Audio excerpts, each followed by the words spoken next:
Ada seseorang yang bernama Thabit. Tidak ada orang yang, atau mungkin sedikit orang yang mengenal siapa itu Thabit.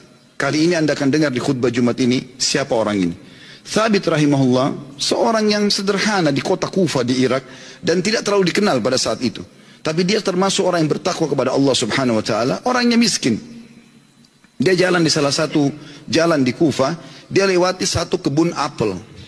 Kemudian ada apel yang jatuh dari kebun itu karena matang, jatuh di depan dia.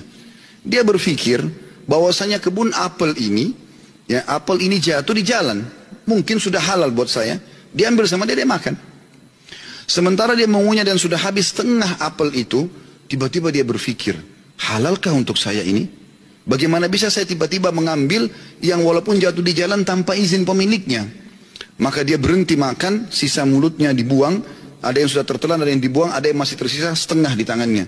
Lalu dia segera dengan ketakutan masuk ke dalam kebun tersebut mencari. Dia temukan ada sebuah rumah gubuk, lalu dia berkata, apakah Anda pemilik kebun ini? Dia mengatakan, bukan. Pemilik kebun ini jaraknya 1 hari dari sini. Kata orang penjaga kebunnya, kenapa? Dia bilang, saya tadi mendapatkan apel jatuh di sini, kemudian saya makan setengahnya. Saya pikir karena jatuh di jalan, mungkin halal buat saya. Tapi tiba-tiba saya ketakutan sekali. Takut Allah hisab dengan apel ini. Tolong Anda halalkan. Kata pemilik kebunnya, atau penjaga kebun pun, karena dia bertakwa sama Allah, dia nggak langsung main halalin. Dia mengatakan, sungguh tidak ada di tangan saya wenan itu. Pemilik kebun ada 1 hari dari sini. Kata Thabit rahimahullah, demi Allah saya akan datang ke sana. Jalan sehari semalam jalan kaki, hanya untuk mencari kehalalan setengah apel yang sudah dia makan. Karena takutnya dihisab hari kiamat. Begitu dia datang ketemu sama pemilik kebun itu, kemudian pemilik kebun itu ditanya sama dia, Thabit bertanya, apakah Anda pemilik kebun yang ada di sini dan di situ? Dia mengatakan iya. Dia bilang, saya jauh-jauh datang sehari semalam perjalanan, karena kemarin kejadiannya begini. Saya temukan ada apel jatuh satu dari pohon Anda di jalanan, lalu saya memakannya karena saya lapar. Kemudian saya tiba-tiba ketakutan pada saya sudah makan setengah. Setengahnya sudah ada sebagian saya makan, sebagian sudah saya buang, ini setengahnya tersisa. Walaupun sudah busuk saya tetap bawa. Tolong halalkan. Orang tersebut melihat halal gitu. Lalu kemudian dia mengatakan, pemilik kebunnya mengatakan, apakah kau jauh-jauh datang untuk itu? Dia bilang iya. Kata pemilik kebunnya, saya akan halalkan sama kamu tapi dengan satu syarat. Kata Thabit, apa syaratnya? Kau harus nikahi anak saya. Kata pemilik kebun itu, kau harus nikahi anak perempuan saya. Tapi kau perlu tahu sebelum kau nikahi, anak saya itu tuli, nggak bisa mendengar, bisu nggak bisa ngomong, buta nggak bisa melihat, dan lumpuh nggak bisa bergerak.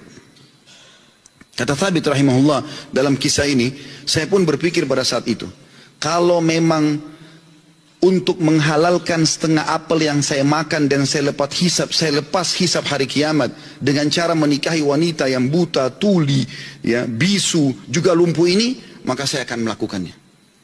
Maka kata Thabit rahimahullah, orang itu tidak tunggu waktu, dia langsung panggil 2 orang saksi, dia minta, ya, dia mengatakan saya nikahkan kau sama anak perempuan saya Fulana binti Fulana, lalu menikahlah dia.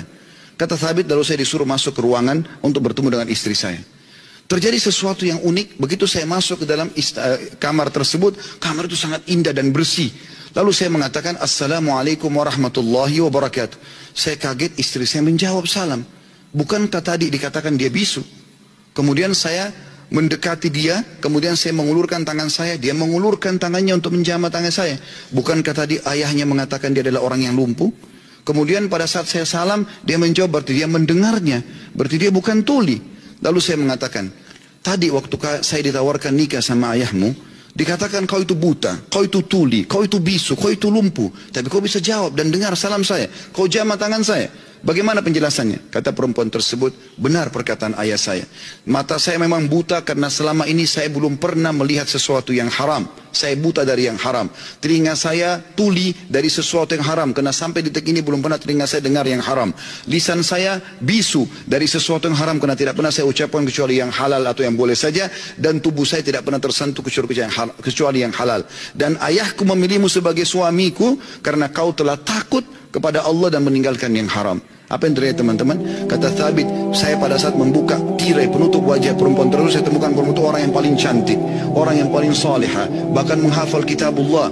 Dan subhanallah, dari keberkahan pernikahan yang meninggalkan yang haram itu, lahir seorang ulama muslimin, Abu Hanifah rahimahullah. Salah satu ulama dari 4 mazhab yang hampir seluruh Eropa, Turki, bahkan India dan Pakistan menggunakan mazhabnya. Lahir dari seorang Thabit, masyarakat biasa yang meninggalkan sepotong apel yang haram.